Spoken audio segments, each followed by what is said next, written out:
పవన్ కళ్యాణ్ అయితే జిల్లాల వారీగా జనాల్ని కలవబోతూ ఉన్నారు. ఆంధ్రప్రదేశ్ రాష్ట్ర మంత్రిగా ప్రమాణ స్వీకారం చేశాక నలుచెరగుల నుంచి అభినందనలు శుభాకాంక్షలు అందుతూనే ఉన్నాయి. ప్రజా జీవితంలో ఉన్న నాయకులు, మేధావులు, నిపుణులు, సినీ రంగంలో ఉన్నవారు, యువత, రైతులు, ఉద్యోగ వర్గాలు, మహిళలు అభినందనలు అందిస్తున్నారు. జనసేన పార్టీ నాయకులు, వీర మహిళలు, జన సైనికులు ఆనందంతో వేడుకలు చేసుకున్నారు. ప్రతి ఒక్కరికి హృదయపూర్వక ధన్యవాదాలు.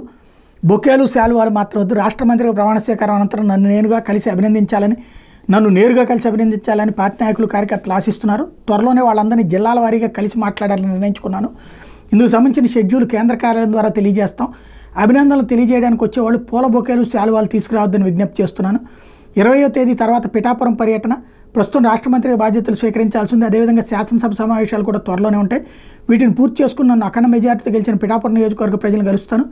ఈ నెల 20వ తేదీ తర్వాత పిఠాపురం నియోజకవర్గంలోని కార్యకర్తలు కలుస్తాను. ఆ తర్వాత దశల వారీగా అన్ని గ్రామాల్లో పర్యటిస్తాను అంటూ బాధ్యతాయుతంగా చెప్పుకొచ్చారు.